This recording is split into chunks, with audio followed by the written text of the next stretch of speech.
Hello প্রিয় শিক্ষার্থী বন্ধুরা, গোপাল মাস্টার চ্যানেলে সবাইকে স্বাগতম। আশা করি ভালো আছো।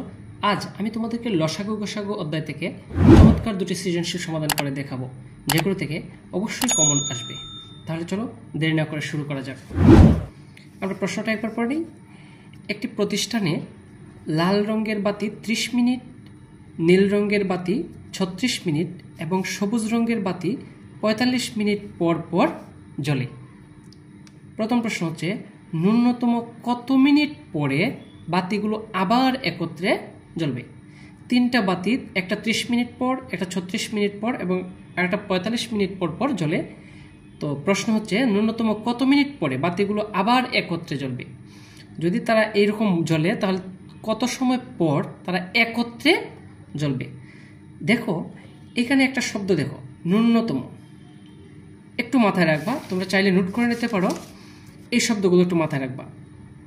যদি সর্বনিম্ন, কমপক্ষে অথবা ন্যূনতম এই কথাগুলো থাকে, তাহলে অবশ্যই এই শব্দগুলোর ক্ষেত্রে আমরা অঙ্কটা কি করব?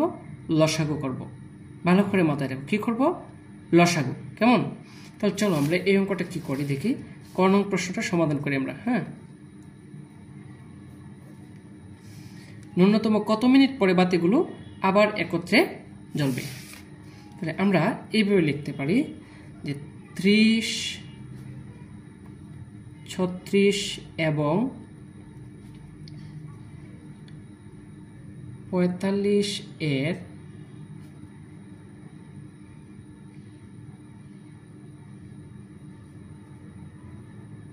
লসাগু যত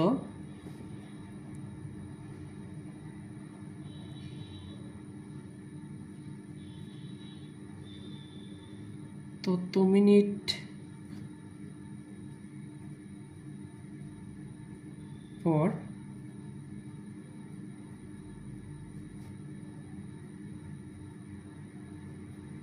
বাতিগুলো একসাথে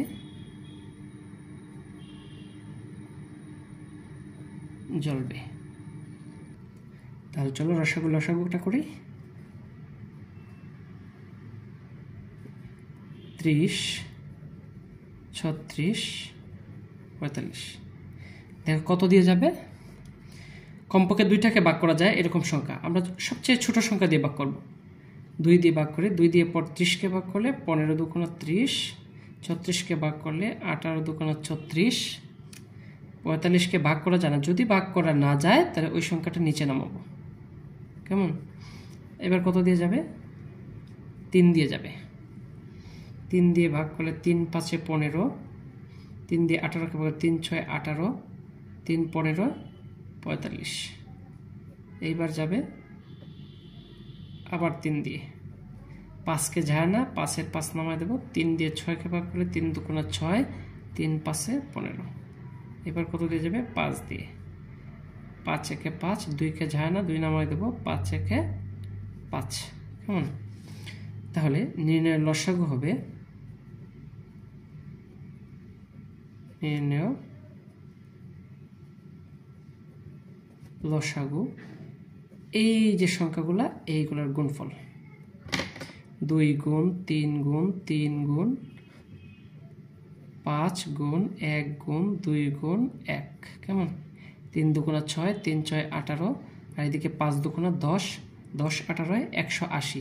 1 গুণ করলে যা, তা না গুণ করলে তাই, 180 মিনিট। কেমন? অর্থাৎ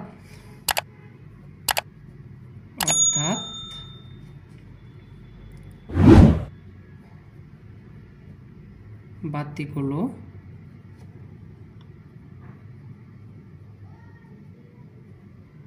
পুনরায় একত্রে জ্বলবে 180 মিনিট পর। কেমন? এটা হচ্ছে এই প্রশ্নের সমাধান। চলো খ নং প্রশ্নটা দেখি। কেমন? খ নং প্রশ্নটাতে কি বলছে? বাতিগুলো সন্ধ্যা 6টায় একত্রে জ্বললে পরবর্তীতে কখন পুনরায় একত্রে জ্বলবে? সন্ধ্যা 6টায় যদি একত্রে জ্বলে পরবর্তীতে কখন তারা পুনরায় একত্রে জ্বলবে? আমরা ক থেকে কি পেলাম?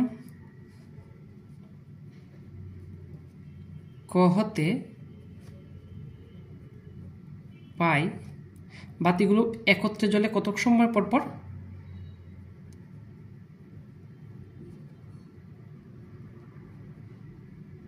বাতিগুলো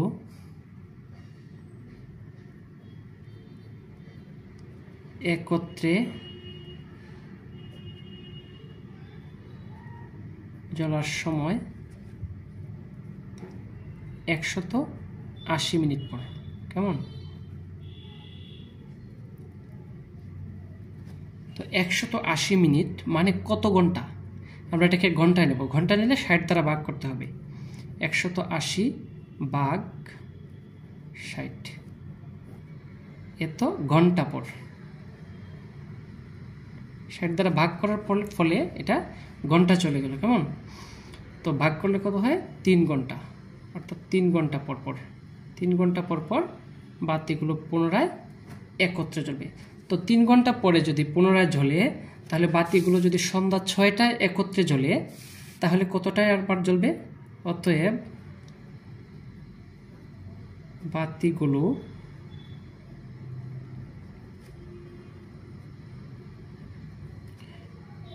সন্ধ্যা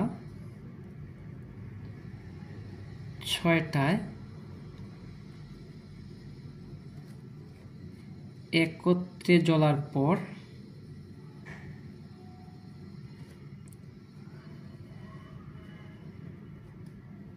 পুনরায় জ্বলবে সন্ধ্যার পরে। তো কি হয়? রাত। ঠিক কেমন? রাত 6টা যোগ আর 3 এতটায়, অর্থাৎ রাত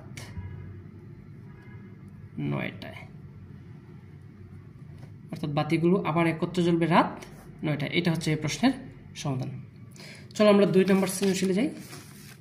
2 নম্বর সৃজনশীলটা কি?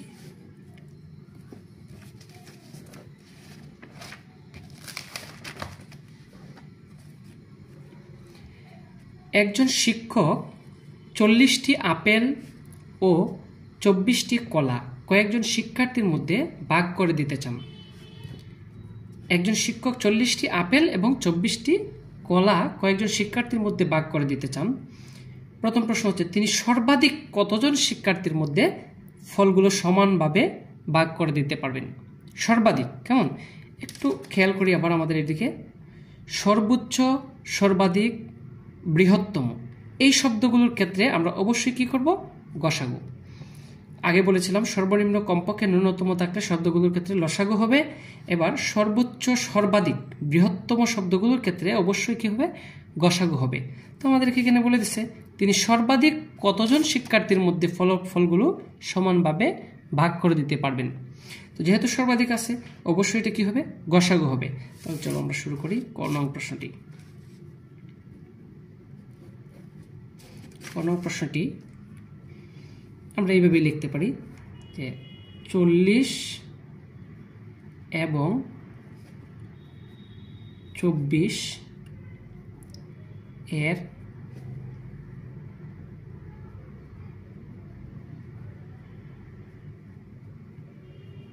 গসাগুই হবে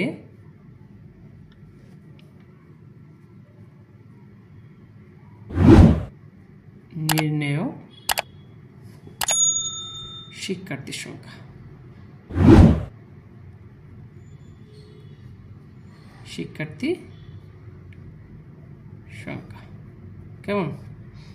অর্থাৎ এই 24 এবং 40-এর গসাগু যত হবে, ঠিক ততজন শিক্ষার্থীর মধ্যে ফলগুলো সমানভাবে ভাগ করে দিতে পারবে। চলো আমরা গসাগুটা কিভাবে বের করব? নিশ্চয়ই তোমরা জানো, আমরা মৌলিক উৎপাদকের সাহায্যে বের করব। 40কে আমরা এইভাবে লসাগু টাইপে লসাগু করব। 2 দ্বারা দিই 20, 2 দ্বারা 10, 2 দ্বারা 5, 5 দিয়ে 1। মনে রাখতে হবে 1 প্রত্যেক সংখ্যারই মৌলিক উৎপাদক। কেমন? তাহলে 40 সমান কি পেলাম? 40 সমান 2 গুণ 2 গুণ 2 গুণ 5 গুণ 1। আবার 24 কে বলি, 24 এর ক্ষেত্রে 2 দ্বারা দিলে 12 দুগুণা 24, 6 দুগুণা 12, 3 দ্বারা দিলে 1। তাহলে 24 সমান 2 গুণ 2 গুণ 2 গুণ 3 গুণ 1। এবার সাধারণ গুণনীয়কগুলো একটু দেখতে হবে।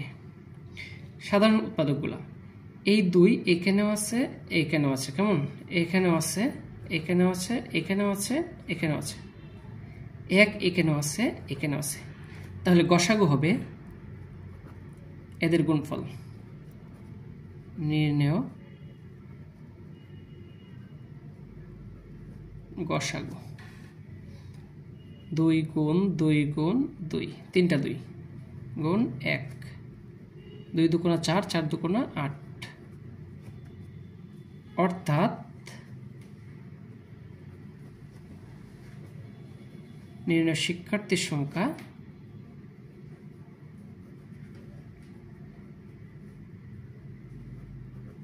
8 জন। 8 জন শিক্ষার্থীর মধ্যে সমানভাবে ভাগ করে দিতে পারবে কলা এবং আপেল। পরবর্তী প্রশ্নটা একটু খেয়াল করি।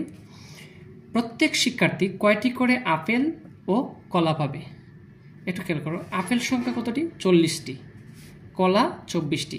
আমাদের শিক্ষার্থী কতজন পেলাম? 8 জন। তাহলে প্রত্যেক শিক্ষার্থী কয়টি করে আপেল এবং কয়টি করে কলা পাবে? একেবারেই সহজ। চলো সমাধান করে নিই। দেওয়া আছে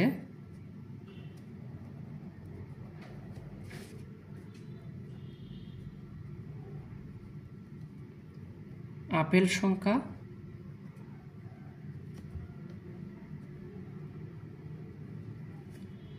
40টি,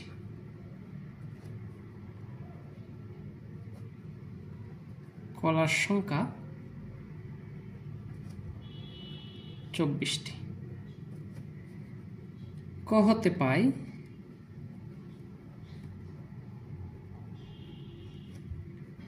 শিক্ষার্থীর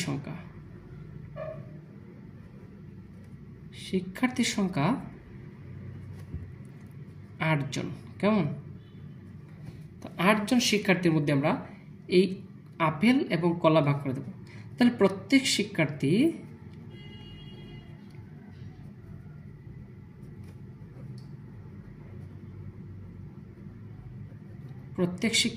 আপেল পাবে।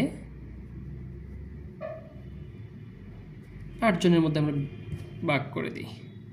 40 ভাগ 8, 5 8 40। তাহলে প্রত্যেক শিক্ষার্থী আপেল পাবে 5টি করে। কেমন? এবং প্রত্যেক শিক্ষার্থী এখানে পাবে, লিখতে হবে সরি, কলা পাবে 24 ভাগ 8, 3 8 24। 3টি করে কলা পাবে। অর্থাৎ প্রত্যেক শিক্ষার্থী আপেল সংখ্যা পাবে, আপেল পাবে 5টি এবং কলা পাবে 3টি। এটা হচ্ছে এই প্রশ্নের সমাধান। আজকের ভিডিওটি এখানে শেষ করছি। ভালো লাগলে চ্যানেলটি সাবস্ক্রাইব করে যাবে। দেখা হবে পরবর্তী ভিডিওতে। ভালো থেকো, সুস্থ থেকো। সবাইকে ধন্যবাদ।